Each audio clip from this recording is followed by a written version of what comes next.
예, 안녕하십니까. 책 읽는 자유인 채널을 운영하고 있는 이선입니다. 오늘 2025년 11월 5일 수요일 두 번째 시간이죠. 첫 번째 시간에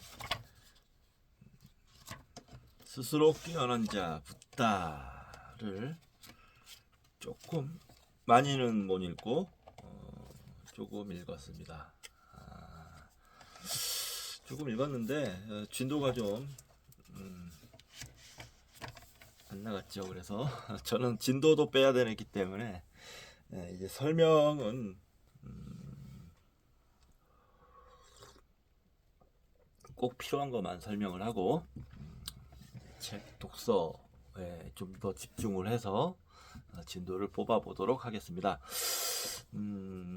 그 전에 또 책 한 권 소개시켜 드리도록 하겠습니다. 자, 성서 이펙트라는 책인데요. 카렌 암스트롱, 지금 이 스스로 깨어난 자 붓다, 이 카렌을 지은 카렌 암스트롱이 지은 또 다른 책입니다. 이 책도 꽤 오래된 책이고요. 배철현 옹김 세종서적에서 나왔거든요. 여러 성서들에 대해서 설명을 하는 내용인데 제가 그러니까 언제냐 2년 전 2년 전이라고 봐야겠네요. 2년 전쯤에 이제 기독교 관련해서 이제 비교 종교 관련 논문을 쓰겠다고 책들을 사 모으다가 그 중에 없는 책들은 절판된 책들은 다른 대학 도서관에 우리 학교 도서관에 없는 책들은 진짜 다른 대학 도서관에 주문을 대출을 신청해가지고 대출 받아서 제본을 뜨고 했던 책이 꽤 된다고 했습니다. 20권 정도 될 것 같은데 그런 책들 중에 한 권입니다. 이거를 이제 원래는 좀 더 빨리 읽었으면 좋았을 책인데 그때는 못 읽었어요. 그때 한 20몇 권 정도 읽고 중지가 됐습니다. 중지가 돼서 이사를 하고 화물차를 사고 화물차로 그냥 연락에 돈 벌겠다고 너무 돈이 좀 그때 궁핍하게 살아가지고 짜증이 났거든요. 그래서 한 9개월 정도는 고생하면서 돈 버는데 열중을 했었는데 실상 돈도 그렇게 뭐 많이 못 벌었어요. 차도 막 고장나고 뭐 고생만 칙사하게 했습니다. 그러고 이제 지난 작년에 9월달 추석 연휴 때 야 이제 이래서는 안 되겠다. 내가 공부를 좀 해야지 하고 유튜브를 시작한 것이 신의 한 수가 되어서 공부의 맛을 느끼고 있는 것 같습니다. 이렇게 그냥 냅다 혼자서 책만 보고 있으면 입체감이 없어요. 공부한다기 뭐랄까 제가 지금 제 입장에선 진정한 공부가 아닌 것 같습니다. 혼자 그냥 뭐 글 읽는 거죠. 네. 공부라는 거 모름지기 소통을 하면서 하는 게 진짜 공부구나 하는 걸 제가 느낍니다. 유튜브 방송하면서 느끼고 있고 몇 명 보지 않지만 인기도 없고 참 재미없는 방송 저도 압니다. 저도 보면서 졸아요. 그런 방송이지만 그래도 나름대로 소통의 방법 창구고 거울이고 창이고 하니까 의미가 상당하다고 생각합니다. 공부도 훨씬 잘 되고. 자, 잡소리를 많이 했죠. 성서 이펙트 차례 소개시켜드리고 스스로 깨어난 자 붓다 진도 나가도록 하겠습니다. 차례 머릿말 1. 토라 2. 경전 3. 복음서 4. 미드라시 5. 자비 6. 렉치오 디비나 7. 오직 성서로만. 8. 근대성. 그 다음 매진말 이렇게 되어 있습니다. 네. 기대가 되는 책이에요. 네. 이건 이 책도 마찬가지로 전부 다는 못 읽을 수도 있지만 제 논문과 해당되는 부분은 읽고서 논문 쓰는데 참조를 할 생각입니다. 자 그러면 46쪽 읽도록 하겠습니다. 자, 미디어북 시작하겠습니다. 이 당시 인도 사람들은 왜 이렇게 살면서 불안을 느꼈을까?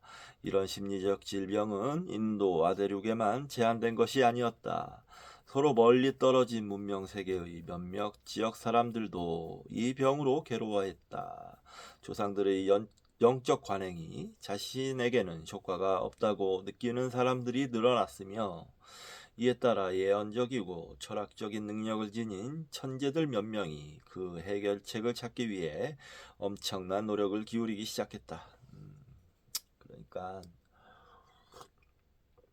제가 아까 말씀드렸던 그 죽음의 공포 가장 큰 요인이라고 생각해요. 그 공포를 극복할 수 있는 법, 그것도 실질적으로 어떤 신화적이거나 환상적이지 않은 그렇게 정확하게 접근한 건 불교가 유일하고요. 나머지들은 비슷하게 가는 정도가 있습니다. 비슷하게. 네. 맥락이 좀 비슷하게 가는 정도가 있어요. 그런 책 공부들은 할만합니다. 네. 그 얘기를 하고 있는 겁니다. 어떤 역사가들은 이 시기 가로 열고 대략 기원전 800년부터 200년 사이를 축의 시대라고 부르기도 한다. 예. 이 축의 시대라고 카렌 암스트롱 선생님이 책을 또 썼어요. 그 책도 미디어북을 완독을 했습니다. 이 앞에 제 유튜브 방송 앞에 부분에 보시면 축의 시대에 있으니까 관심 있으신 분들은 보시기 바랍니다. 이 시기가 인류에게 중추적인 역할을 했다고 보기 때문이다. 지금도 사람들은 이 시기에 형성된 에토스 속에서 살아가고 있다. 보자. 쭉 표시가 있는데 에토스 속에서 살아가고 있다. 칼 야스퍼스가 저 축의 시대라는 책을 썼죠. 그 얘기를 하는 것 같습니다. 저는 근데 지금 결정적으로 변하고 있다고 생각해요. 지금 이 시대가. 네. 과학이 아주 위대하게 발전을 하고 있고요. 거의 다 왔습니다. 네. 하고 있고 사람들의 정보력 또는 지성도 많이 높아져 가기 때문에 이제는 옛날 같은 불안의 시대를 종식시키는 날이 다가오고 있지 않나 이런 생각을 해봅니다. 자, 고타마는 축의 시대의 선각자들 가운데 가장 중요하고 가장 전형적인 인물로 꼽히게 된다. 압도적이죠, 압도적. 이런 인물들로는 기원전 876세기에 위대한 헤브라이 예언자들이 있다. 또 기원전 6세기와 5세기에 중국의 종교적 전통을 개혁한 공자와 노자가 있다. 이란에서는 기원전 6세기에 현자 조로아스터가 등장했다. 소크라테스와 플라톤은 그리스인들에게 자명해 보이는 진리들도 의문의 대상으로 삼으라고 촉구했다. 이 위대한 변화에 참여했던 사람들은 자신이 새로운 시대의 벽두에 섰으며 모든 것이 전과는 달라질 것이라고 확신했다. 제가 압도적이라는 말라고 말하는 이유는 다른 공부도 좀 해봤기 때문이에요. 예를 들면 여기서 얘기했던 노자, 공자, 노자, 조로아스터교, 소크라테스, 플라톤, 그 외에 이제 뭐 기독교, 구약에 나오는 인물들, 또 신약 해봤습니다. 아주 자세하게는 봤다라고는 못하지만 핵심은 알겠더라고요.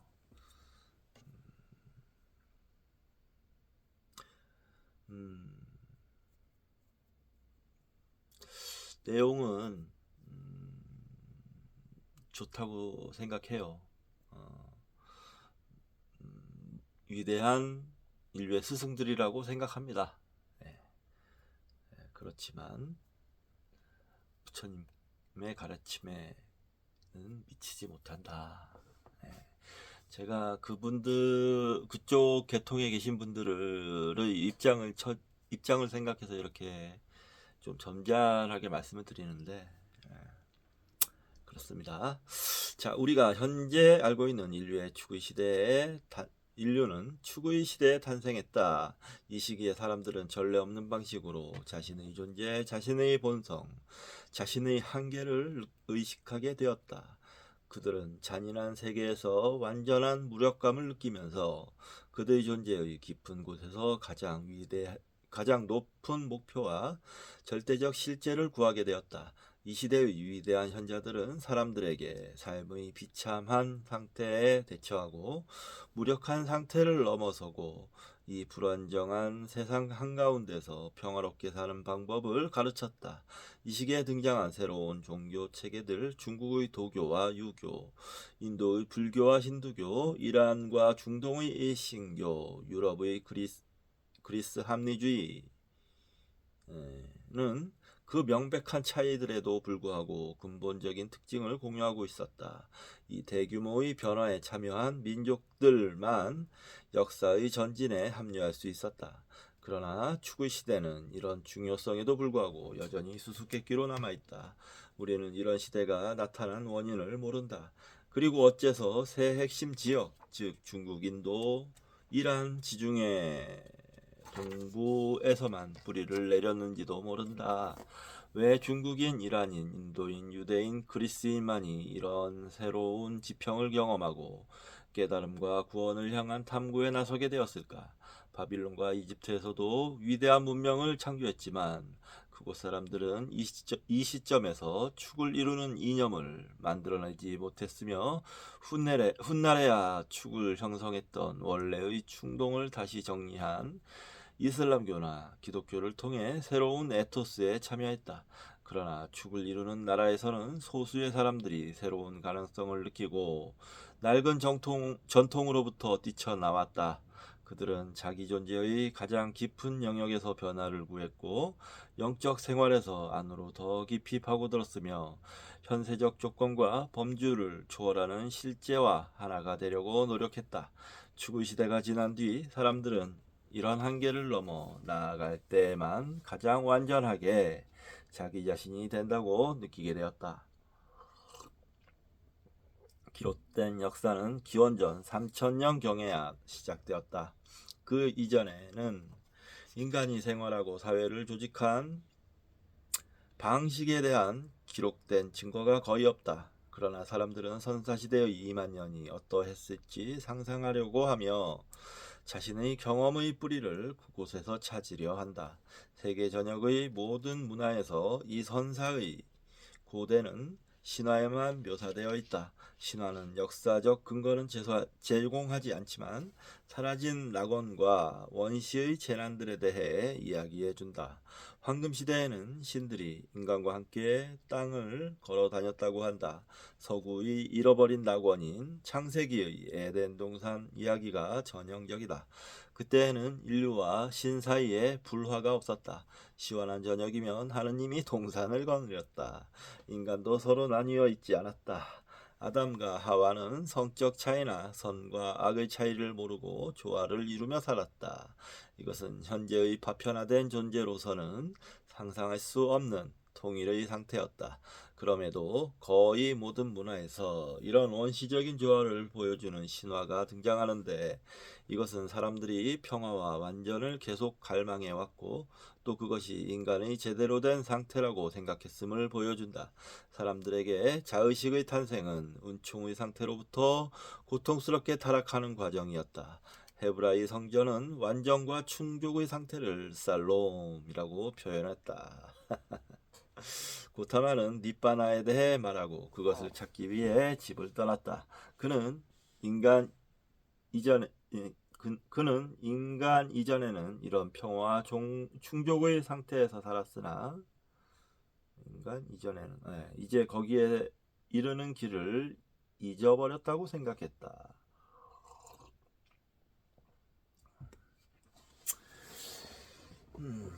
인간 이전에는 이런 평화와 충족의 상태를 살았으나 인간 이전에는 이건 무슨 뜻인지 잘 모르겠네요. 인간 이전에는 이건 좀 찾아봐야 될 것 같은데 왜 이런 표현을 썼는지는 좀 이상합니다. 아무튼 넘어가겠습니다. 앞서 보았듯이 고타마는 자신의 삶이 의미 없다고 느꼈다. 세상이 뒤틀려 있다는 확신은 축을 이루는 나라들에서 등장했던 영성의 기초를 이룬다. 이러한 변화에 참여한 사람들은 불안을 느꼈다. 고타마도 마찬가지였다. 그들은 무력감에 시달렸으며 자신의 죽음에 대한 강박감에 사로잡혔고 세상에 대한 깊은 공포와 세상으로부터의 소외를 느꼈다.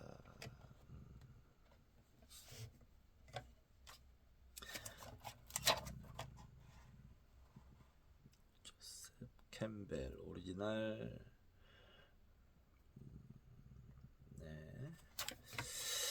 그들은 이런 느낌을 여러 가지 방식으로 표현했다. 그리스인들은 삶을 비극적 서사시로 보았으며 이 드라마 속에서 카타르시스와 해방을 찾으려 했다. 플라톤은 인간이 신성과 분리되었다고 말하면서 현재의 불순한 상태를 벗어던지고 성과 통합하기를 갈망했다. 기원전 876세기의 헤브라이 예언자들 역시 신으로부터 소외되었다고 느꼈으며 자신들의 정치적 추방을 영적인 상태의 상징으로 보았다. 이란의 조로아스터 교도들은 삶을 선과 악 사이의 우주전쟁으로 보았으며 중국에서 공자는 조상들의 이상으로부터 멀어진 자신의 시대의 어둠을 보며 탄식했다. 인도의 고타마와 숲의 수도자들은 삶이 두카, 고통, 두카라고 확신했다. 그렇죠. 두카입니다. 두카. 생로병사 중에 두카 아닌 게 어디가 있습니까? 태어나는 게 얼마나 고통스러우면 애들이 그렇게 울겠어요. 또 그러면서 자라고 커가고 살아가고 늙고 병들고 죽는데 그 기반은 고통이라고 봐야죠. 혹시 아니야 난 행복해 라고 생각하시는 분 계실지 모르겠습니다. 그래서 부처님께서는 이런 말도 하셨죠. 몸 아프지 않기를 기대하지 말아라. 하나도 아프지 않으니까 그냥 살만하네, 행복하네, 수행도 안 한다 이거예요. 우리는 기본적으로 삶은 고통입니다. 고통입니다. 고통이어야 한다고 얘기하는 게 아닙니다. 기본적으로 삶은 고통입니다. 지금 행복하신 분들은 언젠가 그 행복은 없어져요. 그 행복이 없어진다면 그 고통 아닙니까? 그렇습니다. 자, 고통은 모르겠고 즐거운 것만 생각할래 하시는 분들은 그렇게 사십시오. 괜찮습니다. 그것도 좋아요. 좋은 삶의 자세예요. 근데 그렇게만 살아야 되기 때문에 남들에게 피해를 준다. 자기 이득만 바란다 하는 건 아주 좋지 않은 자세입니다. 그런 사람 너무너무 싫어합니다. 제가. 그들에게서 삶은 근본적으로 뒤틀려 있으며 고통, 비애, 슬픔으로 가득 차 있다. 세상은 무시무시한 곳이 되었다. 불교 경전들은 사람들이 도시 밖으로 나가 숲으로 들어갈 때 겪는 공포, 외경, 두려움을 이야기한다. 자연은 왠지 모르게 위협적이다. 아담과 하와가 타락한 뒤에 자연과 사이가 나빠진 것과 비슷한 면이 있다. 고타마는 집을 떠나 숲속에서 자연과 행복하게 교류한 것이 아니라 계속 두려움과 공포를 경험했다. 그는 훗날 사슴이 다가오거나 바람 때문에 잎이 바스락거려도 머리털이 쭈뼛 섰다고 회상했다. 이분의 카렌 암스트롱 이분의 좀 특징이랄까요? 특징이라기보다는 제 못마땅한 점이라고 해야 되겠습니다. 저의 못마땅한 점은 좀 기독교 이야기를 억지로 좀 끼워 맞히는 경우가 종종 있어요. 맥락에 그렇게 잘 맞는 것 같지도 않은데 왜 그걸 같은 맥락에 두고 비슷하다고 얘기를 하는지 모르겠는 그런 경우가 종종 있습니다. 그런 거는 근데 뭐 얼마든지 이해할 수 있습니다. 비교 종교하는 사람들은 그런 경향이 있죠. 뭐 비슷하다고 억지로 꿰맞춰 보려는 그런 경향. 괜찮습니다. 그래도 그러면서 발전하는 거죠. 뭐. 무슨 일이 있었던 것일까? 누구도 이 추구 시대에 영성의 연료가 되었던 슬픔을 완전하게 설명하지 못한다. 물론 사람들은 그 전에도 괴로움을 겪었다. 실제로 이 시대로부터 수백 년 전에 이집트와 메소포타미아에서 만든 점토판에도 비슷한 환멸이 표현되고 있다. 그런데 왜 축을 이루는 3대 핵심 지역에서 괴로움의 경험이 그렇게 강렬한 수준에 이르렀을까? 어떤 역사가들은 인도 유럽계 기마 유목민의 침공이 공통 요인이라고 설명한다. 이 아리아계 부족민들은 중앙아시아로부터 나와 기원전 3000년대가 끝날 무렵에는 지중해에 이르렀다. 기원전 1200년경에는 인도와 이란의 자리를 잡았다. 또 기원전 2000년대가 끝날 무렵에는 중국에도 들어갔다. 그들은 원주민들에게 광대한 지평과 가없는 가능성을 느끼게 해주었다. 그리고 지배자 민족으로서 비극적이고 서사시적인 의식을 발전시켜왔다. 그들은 안정되고 원시적인 낡은 공동체를 없앴는데 그 과정에서 첨예한 갈등과 고통의 시기를 겪어야 했다. 이것이 추구의 시대에 만연했던 불안의 원인일지도 모른다. 그러나 유대인과 그들의 예언자들은 이들 기마 아리아인과 충돌하지 않았다. 또한 이들 아리아인들의 침략은 수천 년에 걸쳐 이루어졌지만 축을 이루는 주요한 변화들은 거의 같은 시기에 일어났다. 이 부분을 총균세와 제3의 침팬지 그리고 호모사피엔스의 그 내용이 있었던가 좀 찾아봐야 되겠죠. 아무튼 총균세와 제3의 침팬지의 이런 내용이 좀 있었어요.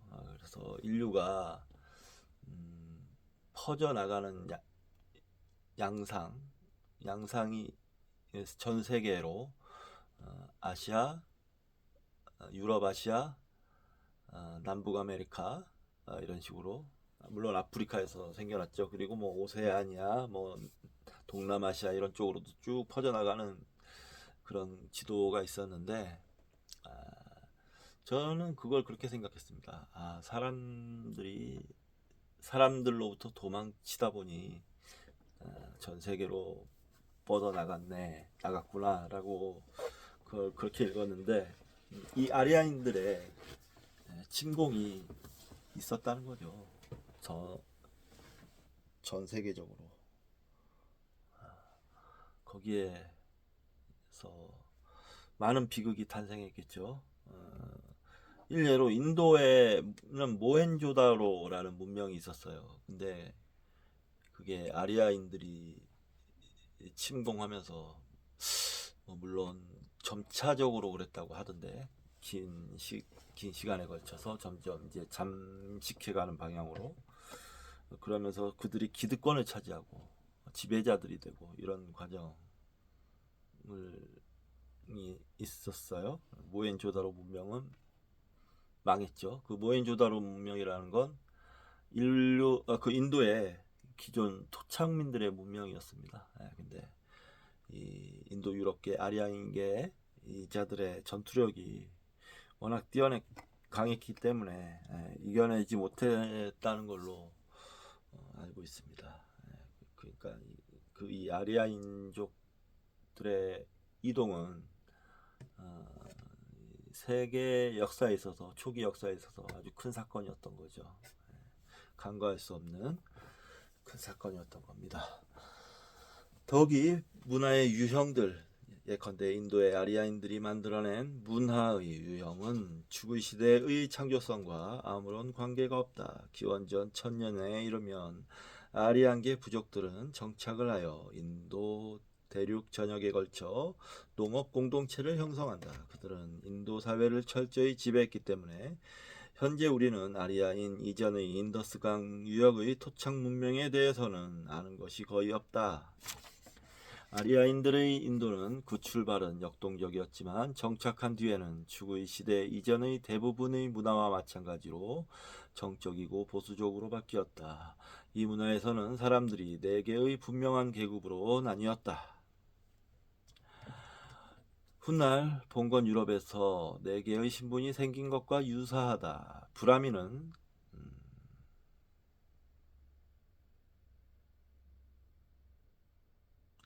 사제 카스트로 종교와 관련된 일을 맡았으며 가장 큰 권력을 휘두르게 되었다. 전사계급인 크샤트리아는 행정과 국방을 담당했다.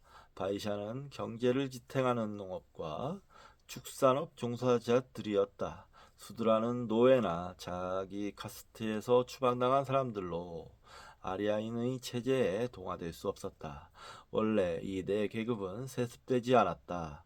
인도 원주민들은 필요한 기술만 있으면 크샤트리아도 될 수 있고 브라민도 될 수 있었다. 그러나 고타마 시대에 이르면 사회계급이 신성시되면서 변동이 불가능하게 되었다. 이 계급 질서가 우주의 원형 질서를 반영한다고 생각했기 때문이다. 한 카스트에서 다른 카스트로 이동하면서 질서를 바꾸는 것은 불가능하였다. 한 카스트에서 다른 카스트로 이동하여 질서를 바꾸는 것은 불가능하였다. 제가 아까 얘기했죠. 질서 얘기가 나오면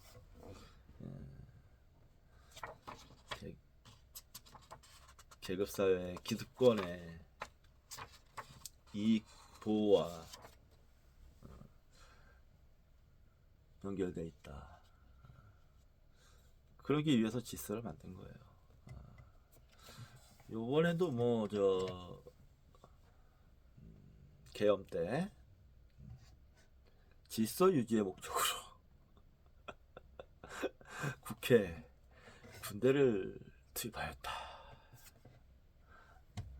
라는 그런 개소리를 믿어달라고 하던데 사람들이 멍청하지 않습니다, 여러분. 좀 혹시라도 좀 잘나신 분들이 이 방송을 지금 보신다면 사람들이 멍청하지 않아요. 개돼지 아닙니다. 언젠가 그렇게 계속 그런 식으로 생각을 하면 언젠가 크게 다칠 겁니다. 자, 아리안인들의 영성은 추구이 시대 이전 고대 종교의 전형이었다. 그들은 현상을 그대로 받아들이는데 주안점을 두었으며 삶의 의미에 대한 사색은 거의 하지 않았고 성스러운 진리를 이미 주어진 것 혹은 변할 수 없는 것으로 간주했다. 진리를 구하는 것이 아니라 수동적으로 받아들였다. 아리아인들은 소마라는 약초를 재배했으며 브라민은 이 약을 먹고 황홀경에 빠져들어 영감으로 가득한 산스크리트 텍스트인 베다를 들었다.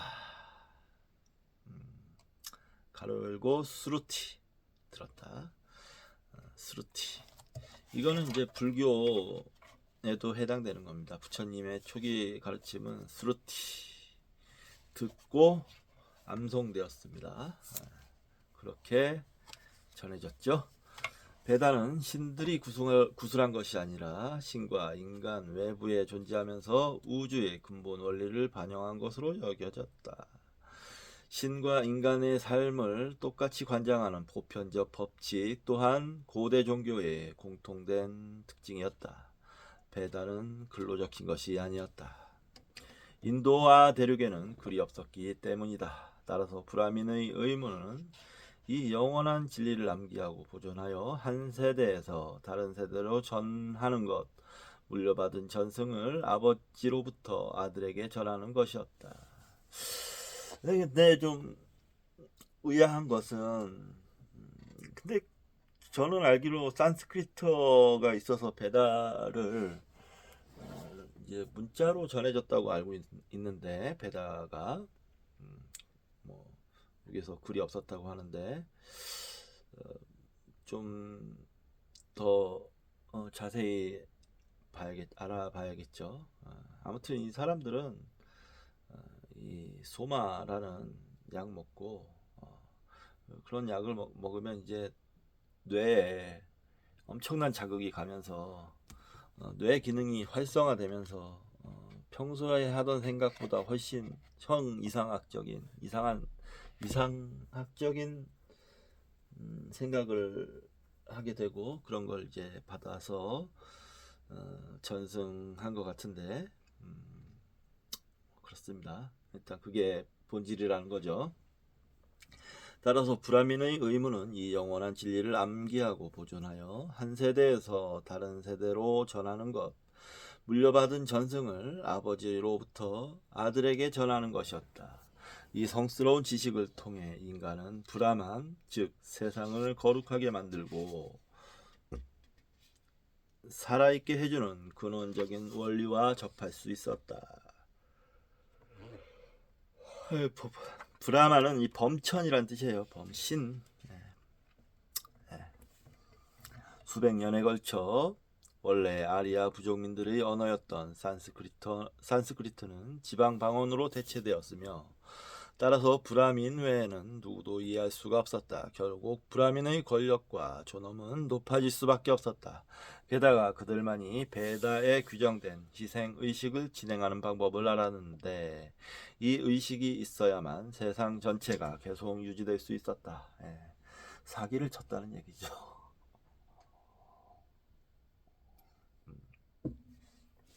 사기를 쳤다는 얘기죠. 이렇게 종교는 특히 절대신도 뭐 좋고 아무튼 신을 설정하는 종교는 사기입니다. 기본적으로 사기예요. 그 본질이 그렇습니다. 왜 사기를 치느냐? 이익을 얻기 위해서죠. 누구의? 힘 있는 소수의 그렇게 되는 겁니다. 뭐 또 근데 문제는 이런 신들이 없었으면 인류 문명은 탄생하지 못했을 거예요. 나쁘게만 볼 수는 없는 겁니다. 신이라는 이 동일한 어떤 개념이 생기면서 인간들이 일사불란하게 움직일 수 있었고 문명이 생겨나고 또 문명이 생겨나면서 긴 역사였지만 과학도 발전하고 진리의 보편성을 확보할 수 있는 길로 접어드는 것이 아닌가 그렇게 생각해 봅니다. 좋게 보자고요. 사기이긴 하지만 근데 그런 사기를 지금 이 시대에도 속고 있는 건 좀 좀 딱한 일이죠. 딱하다고 생각합니다. 베다신앙에 따르면 태초에 신비한 창조주가 최초의 희생 제의를 올려 신, 인간, 우주 전체가 창조되었다. 이 최초의 제사는 브라민이 올리는 동물 희생제의 원형이었으며 브라민은 희생 제의를 통해 삶과 죽음을 관장할 권력을 얻었다. 심지어 신들도 이 희생제에 의존하여 의식이 정확하게 거행되지 않으면 괴로워했다. 따라서 삶 전체가 이 의식을 중심으로 이루어졌다. 브라미는 물론 이 종교에서 핵심적인 역할을 했지만 크샤트리아와 바이샤도 중요한 역할을 했다. 왕과 귀족은 제사를 드릴 돈을 댔으며 바이샤는 제물로 쓰일 소를 길렀다. 베다 신앙에서는 불이 매우 중요했다. 불은 인간이 자연의 힘을 통제한다는 상징이었으며 브라미는 성소에서 세 개의 거룩한 불을 보살폈다. 각 가정의 가장 또한 가족끼리 의식을 거행하며 집안의 불을 살폈다. 음력으로 매달 4분의 1 가로 열고 우포사타 포살 4분의 1이 되는 날이면 브라민과 일반 가장들은 모두 금식을 하고 여자와 이를 멀리하면서 불 옆에서 절야를 했다. 이때가 신들이 불 옆에 있는 가장과 그의 가족 근처에 거하는 거룩한 시간 우파바사타였다. 우파바사타 스쿠마두투 부디스트 몽크 앤 모나스트리얼 오브 인디아 런던. 네. 축의 시대 이전 고대 종교의 전형이었던 이 베다 신앙은 발전하거나 변형되지 않았다. 이 신앙은 원형적 질서에 순응하였으며 뭔가 다른 것이 되기를 바라지 않았다.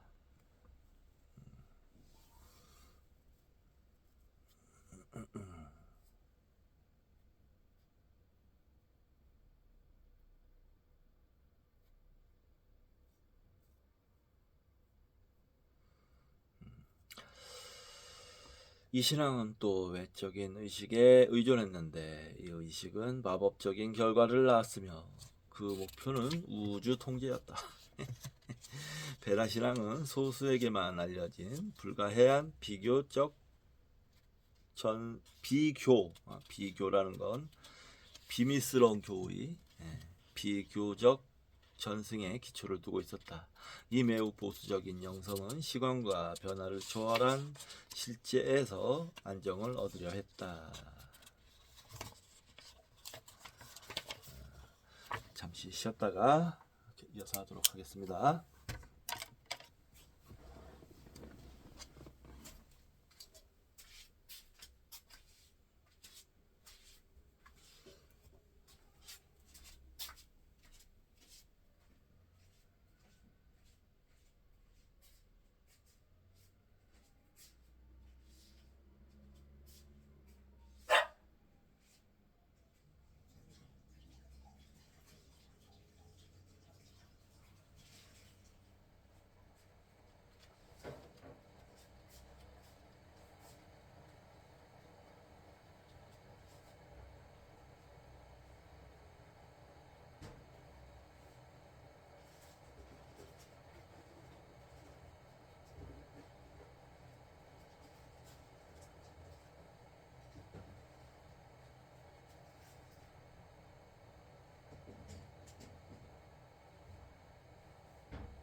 졸린 것 같아서 서서 읽도록 하겠습니다.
예. 네, 이어서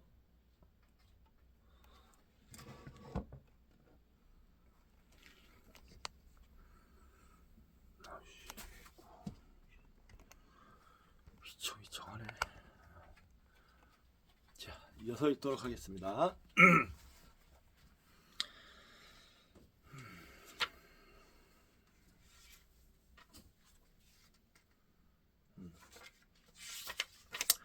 이것은 축의 시대의 새로운 에토스와는 완전히 달랐다. 이 점은 소크라테스만 생각해보아도 금방 알 수 있다. 그는 전통적으로 확실하게 여겨져 온 것들이 아무리 존엄하다 하더라도 결코 그것을 최종적인 것으로 받아들이지 않았다. 그는 스루티 베다처럼 외부로부터 지식을 받아들이는 데 만족하는 대신 각자가 자신의 존재 내에서 진리를 찾아야 한다고 믿었다.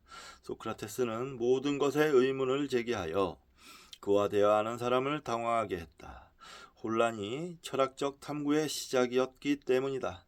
헤브라이 예언자들은 고대 이스라엘의 낡은 신화적 확실성 가운데 몇 가지를 뒤집어 엎었다. 하느님은 이제 이집트로부터 탈출하던 시대와는 달리 무조건 그의 민족을 편들지 않았다.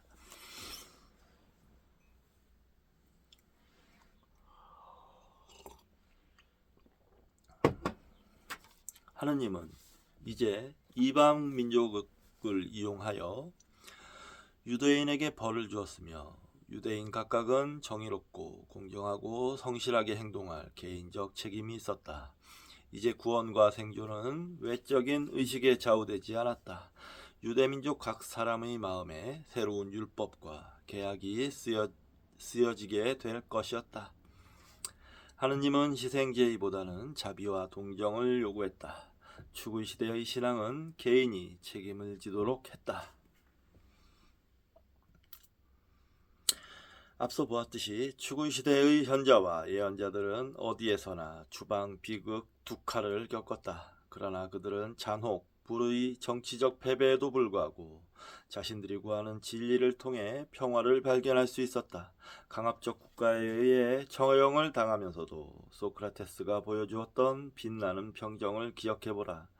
개인은 여전히 괴로워하고 죽는다. 그러나 이제 낡은 마법적 수단으로 운명을 피하려는 시도는 없었다.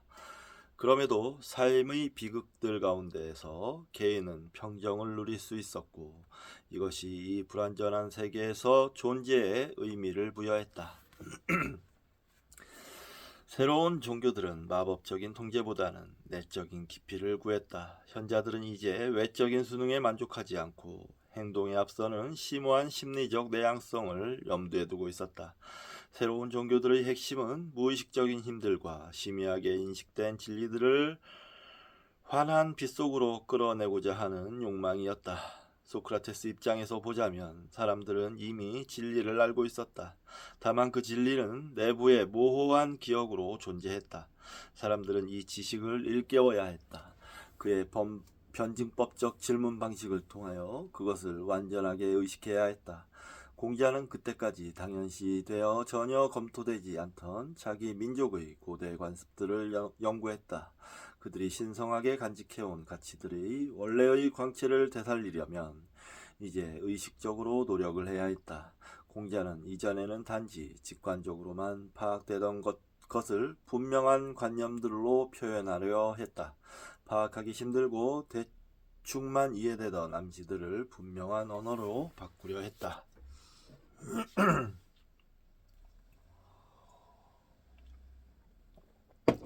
이 카렌 암스트롱 이분이 대단한 게, 이 세계의 온갖 고대 문헌, 동서양을 막론하고 들을 아주 철저히 읽고 연구를 하셨더라고요. 그래서 그 내용을 잘 깨고 있어요. 그래서 이렇게 얘기를 해도 신뢰가 갑니다. 보통의 학자들이 뭐 이런 얘기를 하면 신뢰가 안 갈 텐데, 그렇습니다. 사람들은 자기 자신을 연구하고 자신이 실패한 이유를 분석해야 했다. 그렇게 해서 죽음이라는 현실과 마주해도 의미가 사라지지 않는 세계에서 아름다움과 질서를 찾아야 했다.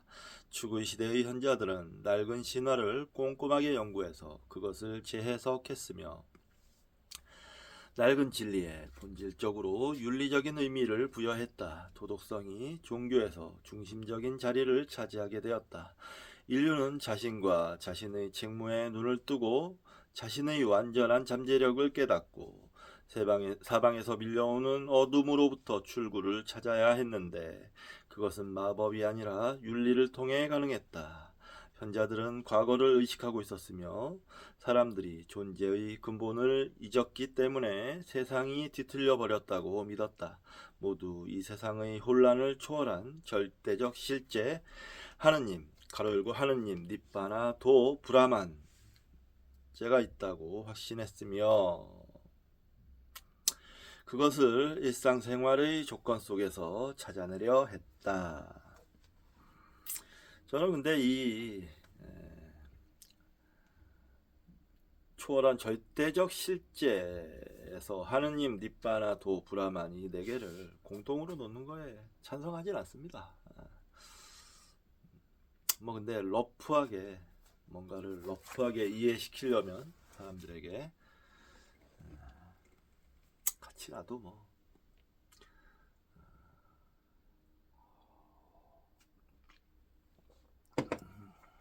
같이 놓는 것도 효과가 있긴 있겠죠. 그렇습니다.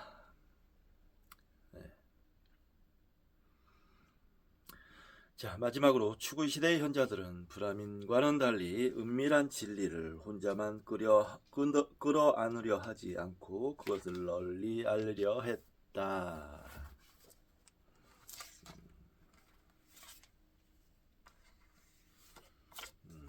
그래요. 봅시다. 이스라엘의 예언자들은 웅변적인 설교와 열정적인 몸짓으로 보통 사람들을 향해 말했다. 소크라테스는 만나는 모든 사람에게 질문을 했다. 공자는 사회를 바꾸고 귀족만이 아니라 가난하고 초라한 사람들에게 가르침을 베풀기 위해 널리 여행을 다녔다. 아니, 공자 얘기는 좀 맞지 않습니다. 공자는 자신의 능력을 사회를 통해서, 국가를 통해서 펼쳐보고자 많은 나라로 유랑을 떠난 거죠. 가르침을 베풀기 위해서 떠난 건 아닙니다. 가르침은 이제 만년에 다 포기하고 노나라로 돌아와서 그때서야 이제 가르침을 널리 베풀었죠.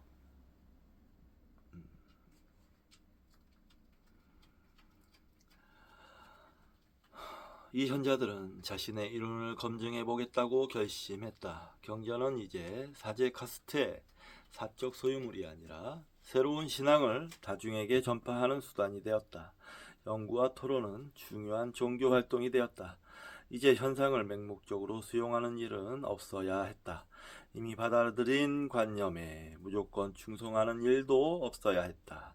진리는 그것을 얻으려고 애쓰는 사람들의 삶 안에서 현실이 되어야 했다. 우리는 앞으로 고타마가 추구의 시대의 가치들을 거의 그대로 받아들였다는 것, 그가 특별한 천재성으로 당시 인류의 딜레마를 포착했다는 것을 확인하게 될 것이다.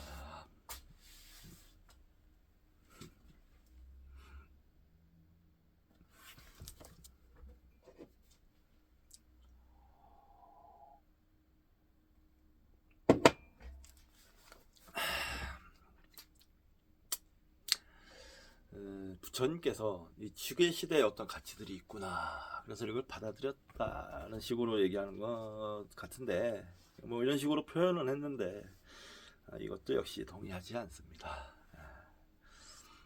학자적 비교 문헌을 공부하는 학자적 표현인데, 뭐라고 얘기해야 할까요? 이 부분은 오류가 있다 라고 간략하게 설명하고 넘어가겠습니다.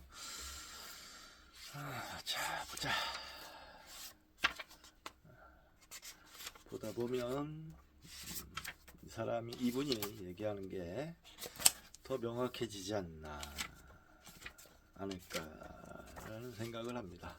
전부 동의하지 못하더라도 일반인들에게 설명하는 데 있어서 효과적인 방법을 나름대로 찾은 것이 아닐까, 이런 생각을 해보면서 읽어보겠습니다. 고타마가 가필라바투의 집을 나섰을 때 인도에서는 이미 추구의 시대의 변화가 한창 진행 중이었다. 역사가와 학자들은 이런 혁신적인 이념들이 모두 시장이라는 환경에서 창조되었다는 점에 주목하는데, 시장은 기원전 6세기에 새롭게 중심적 의미를 획득했다. 시장이라.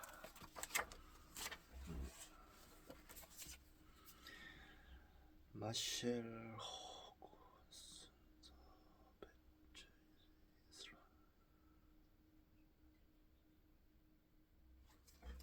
권력은 왕과 성직자라는 오랜 동반자들로부터 상인에게로 옮겨가고 있었다.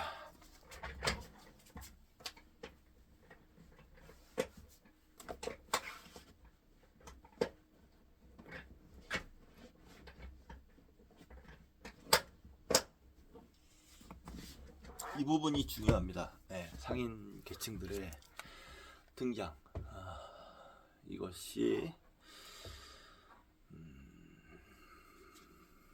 뭐라고 할까, 고립된 어떤 사회들을 연결시켜주는 소통 창구를 하면서 지식이 폭발적으로 늘어났겠죠. 그러면서 새로운 사상을 싹 틔울 수 있는 밑거름이 되지 않았을까라고 생각하는 게 일반적인 것이죠. 권력은 왕과 성직자라는 오랜 동반자들로부터 상인에게로 옮겨가고 있었다. 그들은 이전과는 다른 종류의 경제를 만들어 나갔다. 이런 사회적 변화로 영적인 혁명을 완전히 설명할 수는 없겠지만 그런 변화는 틀림없이 중요한 몫을 담당했을 것이다. 시장 경제는 기존 질서를 파괴했다. 상인들은 이제 사제와 귀족을 존경하거나 그들에게 복종할 수 없었다. 그들은 자립적이었으며 사업에서는 얼마든지 무자비해질 각오가 되어 있었다. 도시에서 탄생한 이 새로운 계급에게는 힘과 추진력과 야망이 있었으며 이들은 스스로 자신의 운명을 개척해 나가겠다는 결심이 단단했다. 이 계급은 새롭게 등장하는 영적인 에토스에서 분명한 편안함을 느꼈을 것이다. 그도 그럴 것이, 이 사람들이 나중에 실크로드를 뚫습니다. 실크로드. 그 험하고 위험하고 고통스러운 길을 단지 돈을 벌겠다는 일념으로, 큰 이익을 남기겠다는 일념으로 실크로드를 뚫어요. 걸어 다닙니다. 그 산길을. 이 사람들의 의지가 결코 만만하게 볼 사항은 아닌 거죠. 이런 의지를 갖고 있는 사람들이 뭐 대충 뭐 그냥 사람들 협박하면서 신 같은 걸로 저기 눌러 앉아서 지역 유지 정도 하는 사람들에게 복종하겠습니까? 안 합니다, 절대로. 훨씬 뛰어난 어떤 인물들을 요구하게 되는 거죠. 자, 인도 북부 겐지스강 주변의 평원은 축을 이루던 다른 지역들과 마찬가지로 고따마의 생애 동안 이런 경제적 변화를 겪고 있었다. 기원전 6세기에는 철기시대의 새로운 테크놀로지가 오래전 아리아인 침략자들이 세워놓은 농촌 공동체를 바꾸고 있었다. 농부들은 새로운 기술을 이용해 빽빽한 밀림을 밀어내고 새로운 경작지를 얻었다. 이 지역으로 새로운 인구가 유입되면서 인구 밀도가 높아지는 동시에 생산성도 높아졌다. 이곳을 다녀온 여행자들은 이 지역의 과일, 쌀, 참깨, 기장, 밀, 보리 등이 풍부하다고 기록을 남겼다. 이런 작물들의 생산량은 이 지역 사람들의 수요를 초과하여 남는 부분은 교역에 넘겼다. 겐지스 평원은 인도 문명의 중심이 되었다. 사바티, 사케타, 코삼비, 바라나시, 라자가하, 참파 등 6대 도시가 교역과 산업의 중심을 이루었으며 이 도시들은 새로운 무역로로 연결되었다. 도시들은 흥미진진한 곳이었다. 화려하게 채색된 마차와 상품을 싣고 먼 땅을 오가는 거대한 코끼리들이 도시의 거리를 지나다녔다. 이곳에서는 도박, 연극, 춤, 매춘, 떠들썩한 술판을 볼 수 있었는데 대부분이 근처 시골 마을 사람들에게는 충격적인 광경이었다. 인도의 모든 지역과 모든 카스트 출신의 상인들이 시장에서 뒤섞였으며 거리, 시청, 교회의 숲이 우거진 공원에서는 새로운 철학에 대한 활발한 토론이 벌어졌다. 도시는 이제 낡은 카스트 제도를 귀찮게 여기고 브라민과 크샤트리아에게 도전하는 새로운 부류의 사람들이 지배하게 되었다. 상인, 사업가, 은행가들이 그들이었다. 도시는 엄청난 혼란의 원천인 동시에 활력의 원천이기도 했다. 도시 거주자들은 스스로 변화의 첨단에 서 있다고 느꼈다.